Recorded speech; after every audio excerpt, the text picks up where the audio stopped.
radio that makes you happy.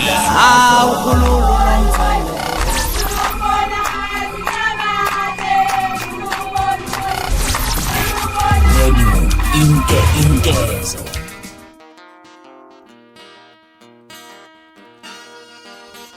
Zisobishini izimeya ezimbili futhi ezingabaholi benkathi esifundeni seZululand njengoba wayengumsakazi okhuze FM uNgizwe osibiza ngomongameli wamabhinca uNgizwe Zulu Chama Mchunu ezivulela icala estation samaphoyisa kwaNongoma. Bafethu ngenibingelele ngiphinde futhi nginamukela kule channel ehamba phambili inkezo mina ufeza ngithuthi ungakhumalo bathi ilast bona amagumede mangabe mhlawumbe usemusha la ekhaya phinde futhi ngicela usubscribe ungakhohlwa ukucomment nokulike kanjalo futhi nokushare kukhona okukhulu kunakho konke. Bafethu zisobishini izimeya ezimbili futhi ezingabaholi benkathi esifundeni seZululand njengoba wayengumsakazi okhuze FM kora ozibiza ngomongameli wamabhinca uNgizwe Mchunu uZulu Chama boy lapha nezivulela icala estation samaphoyisa zakwaNongoma. uNgizwe obophelezela idlanzana labantu ukhala ngokuthi ke usethola izitongo zokusatshiswa ilezi zimeya ngaphambi ke kokunikela estation samaphoyisa. Uqale wadlula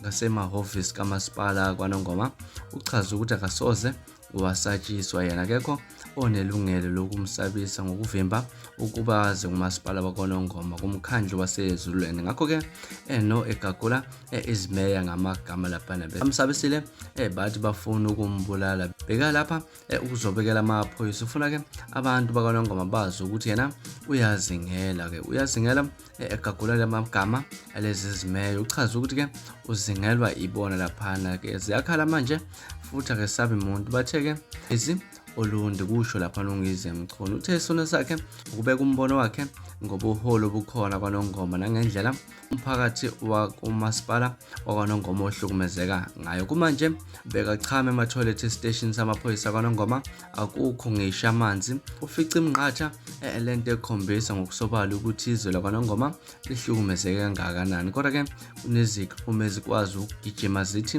zibambe umasipala ngendlela ke angenangqondo ngayo lo baba. Uthe lezi zimeya zihamba zikoleka izimali futhi zigela imkhuba zibulala izwe lethu eZululand ukuqhuba lapha uNgizwe Mchunu udala ukuthi ke uzoya kohlangana nekhomishana yamaphoyisa eKZN futhi abhale nongqongqoshe wamaphoyisa kulelo umnumzana bheka icele ukuze bangenelele kunenkinga ababhekane nayo. Ukukhulumela amaphoyisa waZulu-Natal ukhole Nqobile Gwala uqinisekisile ukuvula kwecala lokusabisa estation sakwaNongoma emuva kokuba ummangali uthe uthola izincingo ezimsabisayo. Kodwa lizoyisa emaphoyiseni asePhoenix ukuze kwenze uphenyo oluthe thuthu uphetha laphana uNqobile Gwala. Bafethu senjalo indaba ezihamba phambili lapha uNgizwe Mchunu esevulela izimeya ezimbili zakwaNongoma icala lokumsabisa. Namhlanje luthino lwakho uva ngalolu daba siphinde futhi hlala lapha na comment section kungixoxele kabanzi ukuthi wena luthino lwakho uva ngalolu daba. Mina ke ngilasibona amagumede sengiphuma kanjani kodwa ke ngiyakuthembisa futhi ukuthi ngiyabuya kwevideo elandelayo nodaba olulandelayo. Nisiphatha kahle nemino sokumnandi ngithanda kakhulu. Angizwani noshiti njengopresident wamabhinqa ngivikela nina ningizimu Afrika ngivikela nina wonke wakwaNongoma neZululand yonke namaphethelo ngithi mina phansi ngezinja ezivulela abantu phansi ngezinja ezisabisa abantu phansi. People who want to have a political opinion, they must get on stage and accept all challenges and all the buckles and all the victory that they want to do. So therefore thula sizwe udoti magaqa nqwangu udoti ukuthi osabisa ingane engaka uzoyibulala izinto sibona ngisho nomndeni ziyakhala ke manje ke sengireputele emaphoyiseni ya ngibile manje ya yes.